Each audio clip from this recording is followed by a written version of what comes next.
네, 오늘은 예수님의 재림에 관해서 다시 오심에 관해서 말씀을 좀 나눌까 합니다. 오늘 우리가 읽은 본문은 예수님이 하늘로 승천하시기 전에 제자들이 질문에서 시작된 거예요. 이스라엘 나라의 회복하심이 언제입니까? 이렇게 물어본 거예요. 이스라엘 나라를 언제 회복되는 것입니까? 물어봤을 때 예수님 뭐라고 말씀하시는 것입니까? 예수님이 다시 오실 때 그렇게 말씀하세요. 그날과 그 시는 아버지도 모르고 천사도 모르고 아무도 모른다. 그리고 복음이 땅끝까지 전파되어야 그제야 주님이 다시 오신다는 것입니다. 그래서 이스라엘 나라의 회복이 언제입니까? 이렇게 물어본 주님의 질문에 대하여 주님은 복음이 온 세상에 전파되고 그 후에 주님이 다시 오실 것을 이렇게 말씀하고 계시는 것입니다. 할렐루야. 오늘 이제 우리 현대인들의 좀 특징 중에 하나는 뭐냐면 주님이 다시 오신다고 하는 그런 말씀이 점점 잊혀져 가고 있어요. 주님의 재림에 관한 신앙이 점점 옅어져 가고 있습니다. 우리 열처녀의 등불 비유를 여러분 알고 계실 것입니다. 슬기로운 다섯 처녀 그리고 좀 우매한 다섯 처녀. 열처녀가 혼인잔치를 위해 찾아오는 신랑을 맞으러 나간 거 아니에요? 근데 지혜로운 다섯 처녀는 여분의 기름을 준비했고 또 다섯 처녀는 기름이 준비되지 않았다는 것입니다. 약정한 기한에 주님이 오셨습니까? 아닙니다. 약정한 기한을 지났고 밤은 점점 더 깊어지고 있지만 주님은 오실 줄을 몰랐다는 것입니다. 그래서 기름이 다 떨어지고 여러분 오늘이 바로 오늘날이 그러한 때인 줄 우리는 알고 있습니다. 밤이 깊었습니다. 오시리라고 하는 주님의 약속은 이루어질 것 같지 않습니다. 그러나 여러분 오늘 우리가 기름 등불을 켜고 밝게 켜고 주님을 기다리고 있어야 될 줄로 믿습니다. 할렐루야. 사람들은 주님이 다시 오신다는 이 약속을 까맣게 잊어버리고 있어요. 세상도 그런 약속을 잊어버리고 있습니다. 오늘 세상 사람들은 성경은 신화다, 가짜다, 하나님은 어디 계시냐 주로 이렇게 생각하는 사람이 많습니다. 이게 언제부터 그렇게 됐냐 하면 19세기부터 그렇게 됐어요.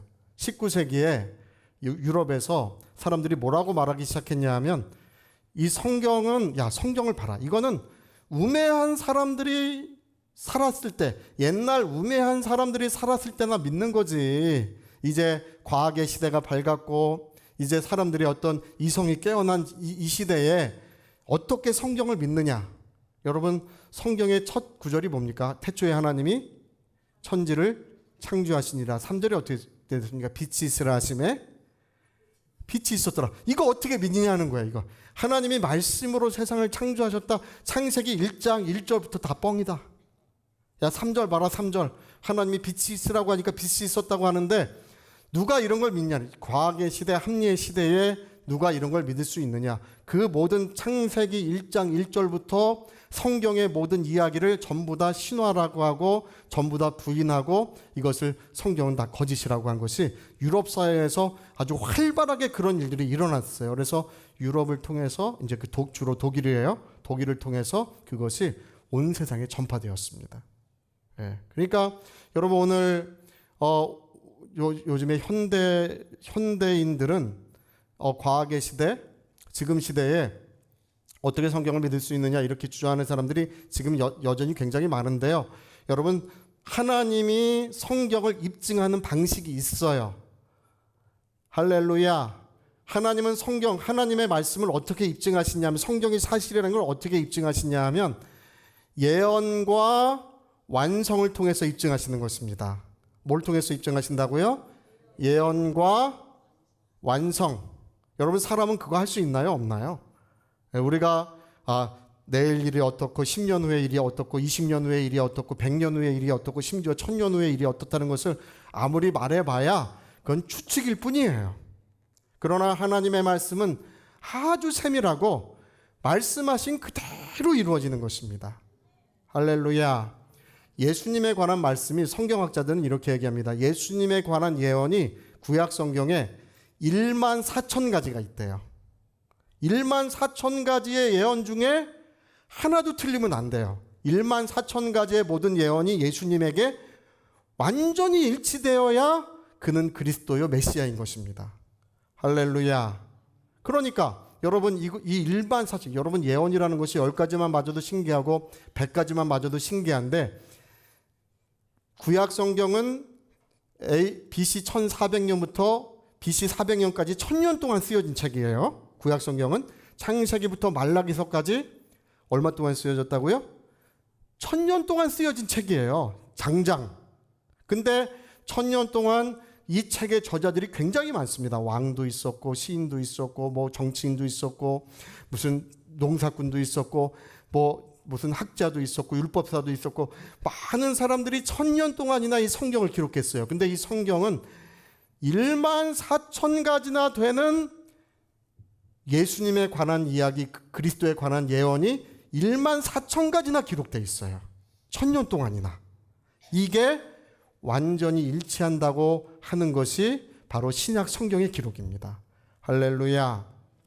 우리가 그 14,000가지 중에 몇 가지만 좀 찾아보겠어요. 우리 미가서 5장 2절 한번 보세요. 베들레헴 에브라다야 너는 유다 족속 중에 작을지라도 이스라엘을 다스릴 자가 내게로 나올 것이라. 그의 근본은 상고에. 여러분 베들레헴이 작지 않다 왜 그런다고요? 통치자 메시아 그리스도가 베들레헴에서 태어날 것이다 그 얘기예요. 근데 그의 근본은 뭐라고요? 상고라는 것은 아주 먼 옛날 옛적을 말하는 것이고 그의 근본은 영원에 있는 영원하신 분. 영원하신 분이 어디서 태어난다고요? 베들레헴에서 태어날 것이다. 베들레헴 작은 고을아 너는 작은 고을이 아니다. 왜냐하면 이 작은 고을에서 만왕의 왕 만주의 주 대신 그리스도가 태어날 것이다. 이렇게 예언이 돼 있는 거예요. 할렐루야. 그러니까 여러분 메시아 그리스도는 반드시 어디서 태어나셔야 돼요? 예, 우리나라에 메시아라고 하는 사람들이 여럿이 있었어요. 근데 어떤 분은 저 북한에서 태어난 분이 두 분 있어. 유명한 분인데 두 분 다 북한에서 태어나면 돼야 안 돼요? 메시아 그리스도는 반드시 어디서 태어나셔야 됩니까? 베들레헴에서 나셔야 돼요. 그리고 뭐 영남 어디서 태어나신 분도 있고 호남 어디서 태어나신 분도 있어요. 돼요 안 돼요? 오대산에서 오면 돼요 안 돼요? 오대산에서 오면 안 되는 거예요. 어디서부터냐? 작은 고을 베들레헴아 너는 결코 작지 않다. 다윗에 살던 촌 이 베들레헴에서 바로 기름 부음 받은 왕 메시아가 여기서 태어나신다는 것입니다. 여러분 예수님 어디서 태어나셨나요? 베들레헴 말구유에서 베들레헴 구유에서 태어나셨어요. 할렐루야. 자 우리 그러니까 정확히 맞아야 돼요. 정확히 맞아야 돼요. 이사야서 53장 5절도 같이 한번 읽어봅시다. 자 시작. 그가 찔림은 우리의 허물 때문이요 그가 상함은 우리의 죄악 때문이라. 그가 징계를 받음으로 우리는 평화를 누리고 그가 채찍에 맞음으로 우리는 나음을 받았도다. 이 유대인들에게 어떤 사람들이 이걸 가지고 설문조사를 했어요. 물어봤어요. 이게 구약의 말씀입니까? 신약의 말씀입니까? 물어봤어요. 대부분의 유대인들은 이사야서 53장 5절을 신약의 말씀이라 그랬어요. 이건 신약의 말씀이다. 여러분 이사야서 53장 5절은 예수님이 오시기 700년 전에 기록되어 있는 것입니다. 예수님이 오시기 700년 전에 뭐라고 기록되어 있다고요? 그가 찔림은 우리의 허물을 인하며 그가 상함은 우리의 죄악 때문이라고 예수님이 오시기 700년 전에 이 성경은 이미 예언하고 있는 거예요. 유대인들은 몰라요. 유대인들은 이런 걸 잘 몰라요. 그래서 이게 신약 성경이에요. 다 그래. 근데 700년 전의 예언입니다. 정확히 예수님과 일치하고 있지 않습니까? 할렐루야. 우리 하나만 더 시편 22편 16절에서 18절까지. 자 우리 시작. 개들이 나를 에워쌌으며 악한 무리가 나를 둘러 내 수족을. 여러분 다윗의 수족을 찌른 일이 없어요. 다윗은 누구에 관한 말씀입니까? 예, 개들이 나를 에워쌌고 악한 무리가 나를 둘러 십자가에 못 박을 때 발과 손에 못을 박은 거예요. 자 그리고 18절 한번 보세요. 내 겉옷을 나누고 속옷을. 예수님이 십자가에 못 박혔을 때 밑에 로마 군병들은 예수님의 옷을 누가 가져갈까 그분의 옷을 들고 제비를 뽑았습니다. 그것이 정확하게 저렇게 예언되어 있는데 저것은 예수님이 오시기 1000년 전의 기록입니다. 할렐루야. 여러분 제가 오늘 우리가 세 구절 살펴봤는데 이렇게 기록되어 있는 구절이 몇 구절이나 있다고요? 1만 4천 가지나 있어요. 1만 4천 가지나 되는 이러한 모든 말씀이 예수님과 완전히 정확하게 일치하는 것입니다. 할렐루야. 그러니까 예수님은 성경대로 세상에 오셨고 성경대로 죽으셨고 성경대로 부활하셨다고 성경에 기록하고 있는 것입니다. 그러니까 여러분, 우리가 예수님 메시아 그리스도라고 하는 것을 어떻게 알 수 있느냐? 성경을 통해서만 우리는 그걸 확인하는 것입니다. 여러분, 이것이 합리적이고 하나님이 완전히 입증하시는 거예요. 모든 사람이 이건 도저히 누구도 부인할 수 없다. 할렐루야. 왜냐하면 인간으로서는 1000년 동안 1만 4천 가지의 예언을 완전히 일치시킬 수가 없는 것입니다. 누구만 하실 수 있는 것입니까? 하나님만 가능한 거예요. 이런 일이 이루어질 것이다. 이런 일이 이루어질 것이다. 이런 예언이 완전히 일치하는 것은 누구만 가능하다고요? 하나님. 그러니까 여러분, 인간의 이성과 인간의 합리와 과학이라는 것은 하나님의 역사 앞에 너무나 보잘것이 없는 거예요. 너무나 초라한 것입니다. 그 모든 것을 뛰어넘는 하나님의 합리, 하나님의 입증이 이 성경에 이렇게 기록이 되어 있는 것입니다. 그래서 여러분, 그 배너 여러분 옛날에 그 영화 보신 적 있죠? 배너? 류이 월리스라고 하는 분이 이 책을 썼는데, 이분은 이제 전해 내려오는 이야기예요. 사실은 제가 정확히 모르겠지만 이렇게 얘기가 전해 내려와요. 남북 전쟁에 이분이 참전했고 북군 장교였대요. 근데 이분이 사람들에게 뭐라고 말했냐면, 기독교의 신화를 영원히 없애버릴 책을 써서, 기독교는 신화래. 기독교 신화를 영원히 없애버릴 책을 써서 인류를 그리스도의 속박에서부터 해방시켜야 된다. 좋은 말이에요. 이럴 때 할렐루야 하면 아멘 하시면 안 됩니다. 할렐루야. 다행이에요. 기독교 신화를 영원히 없애버릴 책을 써서 인류를 그리스도에게서부터, 그리스도의 굴레로부터 영원히 해방시키자. 그래서 이분이 책을 쓰기 시작했는데, 그래서 모든 자료를 모으고 기독교에 관한 모든 성경을 연구하고 열심히 했어요. 그래서 1장을 썼을 때 예수님은 허위고 거짓이라는 것을 아주 잘 썼대요. 2장을 써내려갈 때 어떻게 되겠습니까? 도저히 더 이상 예수님을 부인할 수 없다. 마침내는 뭐라고 이야기했습니까? 주님은 나의 그리스도시고 나의 하나님이십니다. 그렇게 고백하고 쓴 책이 바로 이제 배너라고 하는 책으로 이제 알려져 있습니다. 여러분, 성경은 몰라서 사람들이 모르고 어리석어서 부인하는 거예요. 성경을 알기만 하면 이것은 그 누구도 도저히 부인할 수 없는 기록들이 1000년에 거쳐서 기록되어 있는 것이 이제 성경의 기록인 것입니다. 할렐루야.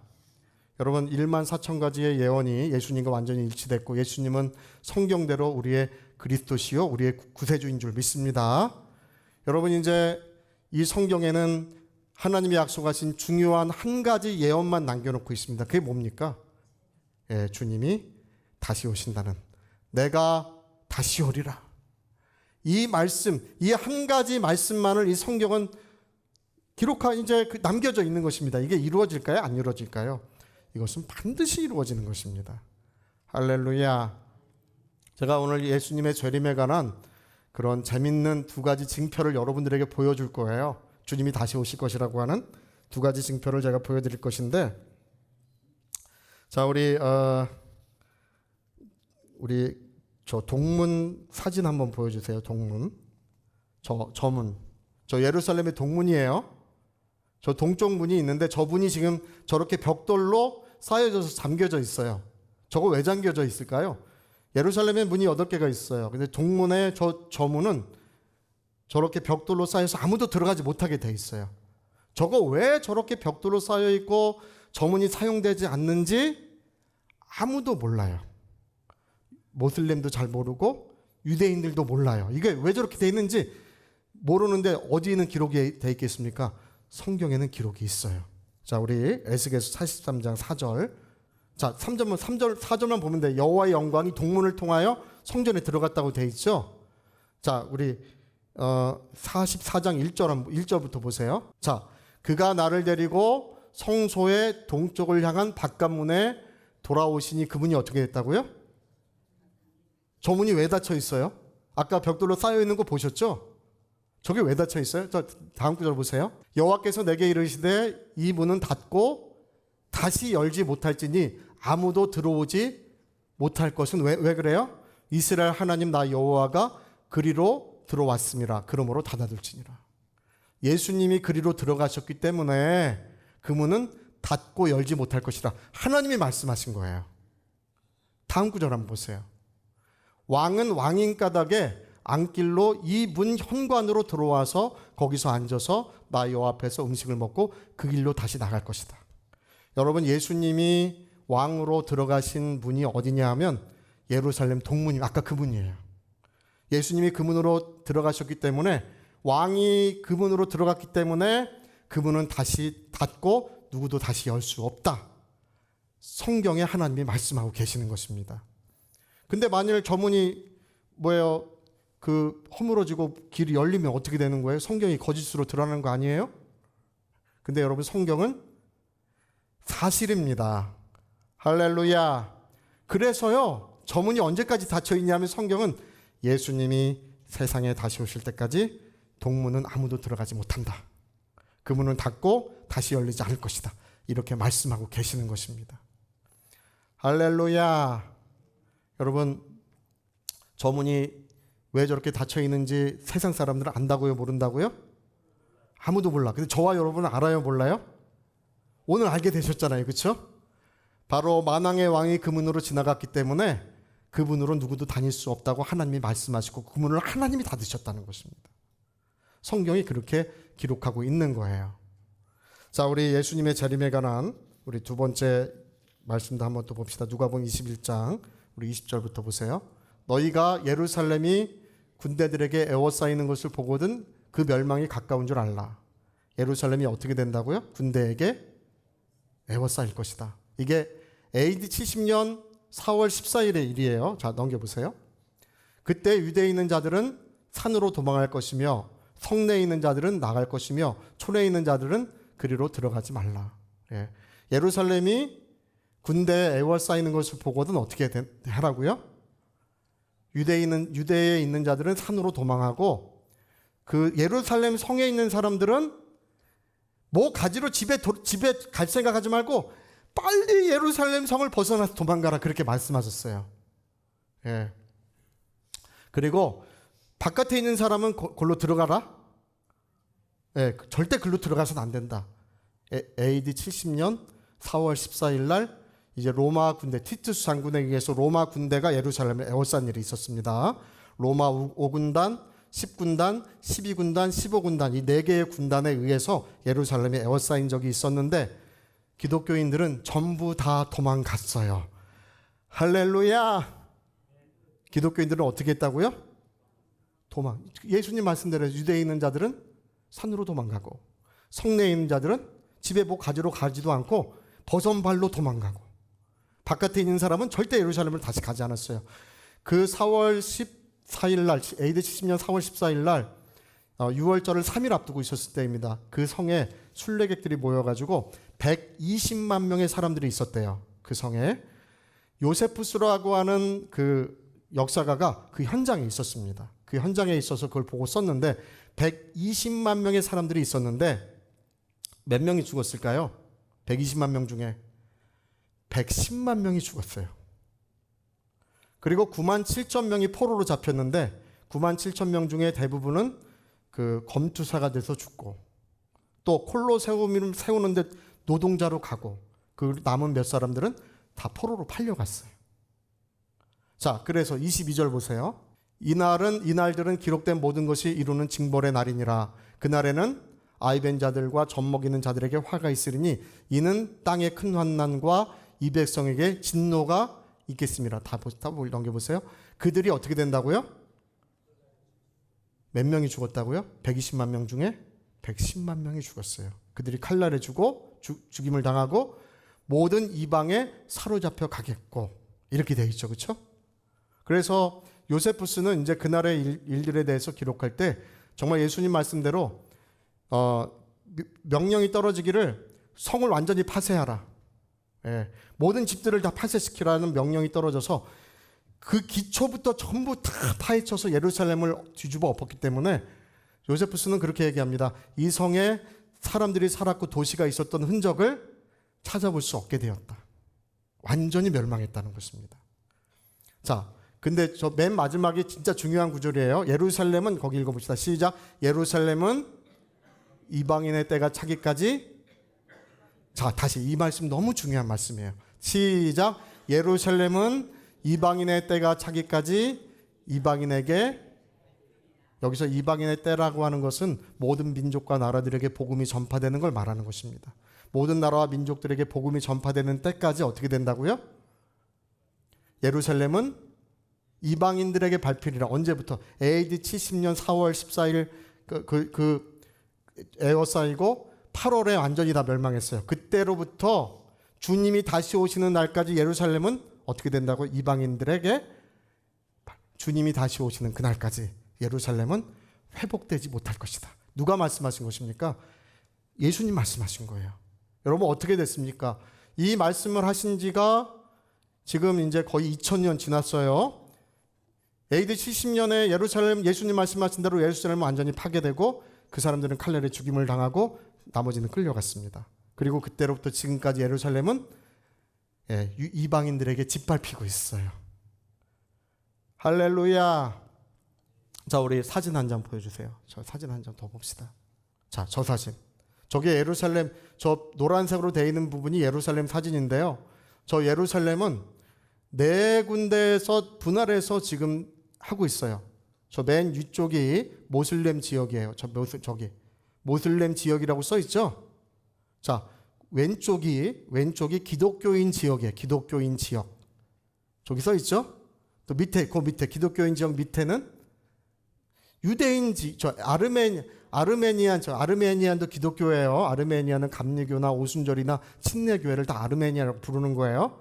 저렇게 예루살렘이 네 곳으로 나눠져서 지금도 이방인들에게 짓밟히고 있다. 유대인들이 예루살렘을 회복하지 못하고 있어요. 그리고 저 지금 하얗게 되어 있는 저 부분이 바로 성전산입니다. 성전산에 있는 것이 황금동이 저기에 있다고 제가 가르쳐 드렸는데 저기는 모슬렘이 관할하고 있습니다. 모슬렘이 관할하고 있는, 저희가 하나님의 솔로몬의 성전이 있던 바로 그 자리예요. 그러니까 여러분, 예수님 말씀은 정확합니까? 안 정확합니까? 주님이 다시 오실 때까지 예루살렘은 어떻게 된다고요? 이방인들에게 짓밟히게 될 것이다. 결코 이 예루살렘을 회복할 수 없을 것이다. 예수님이 그렇게 말씀하셨습니다. 언제부터냐면 AD 70년부터 2000년 전부터 오늘에 이르기까지 주님의 말씀은 그대로 이루어져 가고 있습니다. 할렐루야. 여러분, 아까 우리가 동쪽 문이 닫혀져 있다고 했죠? 예, 그리고 예루살렘은 이방인에게 짓밟힐 것이라고 했죠. 이게 다 뭐와 관련되어 있냐 하면 주님이 다시 오는 것과 관련되어 있는 것입니다. 주님이 다시 오셔야 그 문이 열어질 것이고 주님이 다시 오셔야 저 나라가 회복될 것이다. 이렇게 성경은 기록하고 있는 것입니다. 할렐루야. 여러분, 성경의 말씀이 사실입니까? 아니면 거기에 조그만 오차라도 있습니까? 오차 같은 것은 애당초 존재하지 않습니다. 성경에 말씀하신 그대로 지금도 이루어져 가고 있고 여전히 우리에게 그 말씀은 적용돼 가고 있는 것입니다. 인류의, 우리가 이런 말씀을 통해서 알게 되는 것은 뭐냐면 인간 역사의 실체가 무엇이냐는 거예요. 여러분, 인간 역사의 실체가 무엇입니까? 인간 역사의 실체는 하나님의 목적을 향해 가는 거예요. 그리고 하나님의 목적이 이루어지는 바로 그날에 이제 예수 그리스도는 세상에 다시 오실 것입니다. 그래서 오늘 우리가 기름 등불 밝게 켜고 이제 밤은 깊었어요. 주님은 다시 오지 않을 것처럼 그 약속은 잊혀져 가고 있습니다. 그러나 성경에 말씀하신 그대로, 가심을 본 모습 그대로 주님은 세상에 다시 오실 것입니다. 오늘 기름 등불 밝게 켜고 주님을 기다려야 될 줄로 믿습니다.